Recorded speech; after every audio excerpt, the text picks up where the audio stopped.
ناظرین السلام علیکم. ناظرین ڈاکٹر دانش پروگرام سوالی کے ساتھ حاضر ہے. ناظرین ایک طرف فوجی جوانوں کو خون میں نہلایا جا رہا ہے، شہادتیں دی جا رہی ہیں، ملک و قوم کی خاطر فوج قربانی دے رہی ہے، اور دوسری طرف اسی فوج کو ہم غدار غدار اور غدار کہہ رہے ہیں. کس کے کہنے پہ؟ ان بھارتی ایجنڈوں کے کہنے پہ. وہ وقت دور نہیں جب یہ کہہ رہے ہیں اب کہ ان سیاستدانوں کی حماقتوں کی بنیاد پر بہت جلد بہت سخت مارشل لا آ جائے گا، کیونکہ ملک اور قوم کو بچانا ہے. دوسری طرف انہی سیاستدانوں کی حماقتوں کی بنیاد پر عوام روٹی، کپڑا، مکان، صحت، تعلیم سے تباہ حال ہے. نہ گیس ہے، نہ بجلی ہے، خودکشیاں ہی خودکشیاں ہیں، ناانصافیاں ہیں. ایک طرف انارکی چلی آ رہی ہے بہت جلد، اور اس انارکی سے کوئی نہیں بچے گا اگر وہ آتی ہے. تیسری طرف ہم گونج سن رہے ہیں ڈاکٹر طاہر القادری صاحب اور عمران خان صاحب اس ملک میں تبدیلی لانا چاہتے ہیں، انقلاب لانا چاہتے ہیں. ہم پوچھتے ہیں، آج ہمارے پاس گیسٹ ہیں ڈاکٹر طاہر القادری صاحب، کہ ایک طرف ماشاء اللہ کے حالات نظر آ رہے ہیں ان سیاستدانوں کی حماقتوں سے، دوسری طرف انارکی ہمیں نظر آ رہی ہے، اور تیسری طرف اس ملک کو بچانے کے لیے آپ انقلاب کی بات کر رہے ہیں. آپ کیا سمجھتے ہیں کہ موجودہ حالات میں ہم کس طرف جا رہے ہیں؟ ہمارے ساتھ ہیں ڈاکٹر طاہر القادری صاحب، شیخ الاسلام، قائد پاکستان عوامی تحریک. آپ کا شکریہ، آپ نے جوائن کیا. سر میرا سوال آپ سے یہ ہے سر کہ ہم کس طرف جا رہے ہیں؟ بسم اللہ الرحمن الرحیم. ڈاکٹر دانش صاحب، آپ کے سوال کا مختصر جواب تو یہ ہے کہ ہم تباہی کی طرف جا رہے ہیں، انارکی کی طرف دھکیلا جا رہا ہے،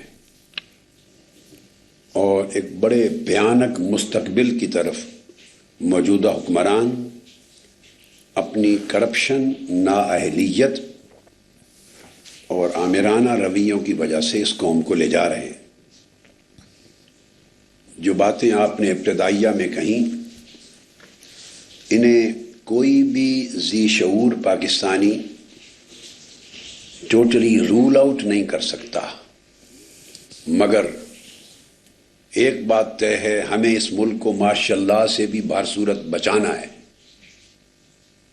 ماشاء اللہ ملکی مسائل کا حل نہیں ہے، نہ کبھی پہلے تھا. جہاں ماشاء اللہ سے بچانا ہے، وہاں اس ملک کو جمہوریت کے نام پر لوٹ کھسوٹ، کرپشن اور تباہی و بربادی سے بھی بچانا ہے. اور یہ بات کہنے میں مجھے کوئی جھجک نہیں کہ جب بھی اس ملک میں مارشل لا آیا یا ملٹری رول آیا ہے، وہ نام نہاد سیاسی لیڈرز کی ناکامی اور نااہلیت اور حد سے بڑھ جانے والی کرپشن کی وجہ سے آیا ہے. فوجی لیڈروں کو اور ملٹری کو بیٹھے بٹھائے از خود ملک کے سول افیئرز پہ قبضہ کرنے کا کوئی شوق نہیں ہوتا، کیونکہ کبھی بھی ملٹری رول ڈیولپ کرنے یا اسٹیبلش کرنے سے آرمی کی عزت افزائی نہیں ہوئی، ان کی عزت میں اضافہ نہیں ہوتا، کمی ہوتی ہے. وہ متنازع بنتے ہیں، لہذا وہ اس بات کا بنیادی طور پر شوق نہیں رکھتے.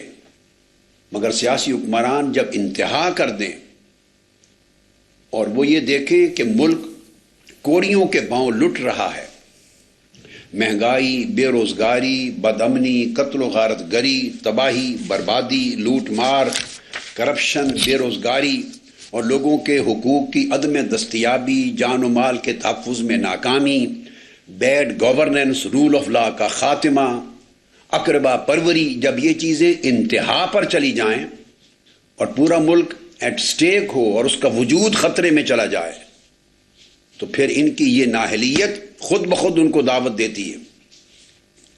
ابھی آج میں آپ سے بات ایک اسپیشل موضوع پہ کرنا چاہتا ہوں، مگر آپ کے سوال کے حوالے سے میں آپ کو چھوٹا سا خاکہ، میں اسپیشل پہ آنے سے پہلے حسن نثار کا ایک جملہ بھی یہاں کوٹ کرنا چاہتا ہوں۔ میں اس سے پہلے میں ایک نقشہ دینا چاہتا ہوں ڈاکٹر دانی صاحب آپ کے سوال کے ضمن میں۔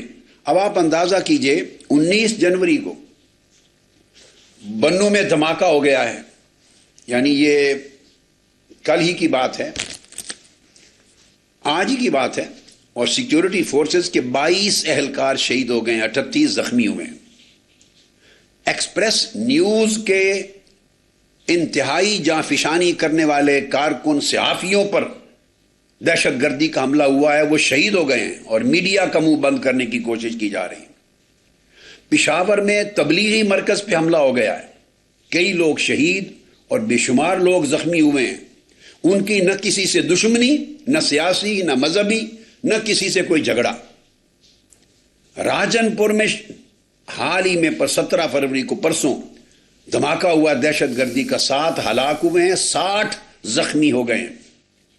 سی آئی ڈی کا ایک نہایت جرأت مند جانباز افسر چودھری اسلم شہید ہو گیا کراچی میں۔ اور یہ جو مذاکرات کا ڈھونگ رچایا گیا ہے، مولانا سمیع الحق صاحب کو ذمہ داری سونپی گئی ہے، انہی کی جماعت سے تعلق رکھنے والے ذمہ داران اور دیگر وہ لوگ جو آگاہ ہیں طالبان کے معاملات سے، وہ پاکستان کے ٹی وی چینلز پر بارہا یہ کہہ رہے ہیں کہ مولانا سمیع الحق کا ٹیلی فون تک وزیر اعظم صاحب اٹھانے کو تیار نہیں، مذاکرات کیا ہونے۔ ان حالات میں جب آپ ٹوٹلی غیر سنجیدہ ہو اور امن آپ کی ترجیحات میں ہی نہ ہو، لوگوں کی جان، مال اور عزت و آبرو کا تحفظ سرے سے دور دور تک آپ کی پرائورٹیز میں شامل ہی نہ ہو، مہنگائی، بے روزگاری، بدامنی، لا اینڈ آرڈر، ان سچویشنز پہ کنٹرول کرنا یہ آپ کے خواب و خیال میں ہی نہ ہو، ترجیحات میں ہی نہ ہو، اور ایک لوٹ مار کا بازار گرم ہو، جو چاہے یہاں کر دے، کسی پر کوئی گرفت کرنے والا نہ رہے، تو بتائیے یہ ملک پھر انارکی، بدامنی، تباہی اور الٹیمیٹلی جو بات آپ کہہ رہے ہیں جس کے حق میں میں نہیں ہوں، اس طرف یہ دھکیلنا نہیں ہے تو اور کیا ہے۔ میں نے 11 مئی کے الیکشن سے پہلے اور جنوری 2013 کے لانگ مارچ میں اور 23 دسمبر 2012 کے مینار پاکستان کے جلسے میں کیٹیگوریکلی قوم کو کہہ دیا تھا کہ یہ لوگ، یہ ایک ہی اشرافیہ، ایک ہی طبقہ نااہل ہیں، ان کا سکل لوٹ مار ہے، یہ تجارت اور سیاست کو اکٹھا کریں گے تو پورا ملک لوٹ سیل پہ لگ جائے گا، پورا ملک کلیئرنس سیل پہ لگ جائے گا۔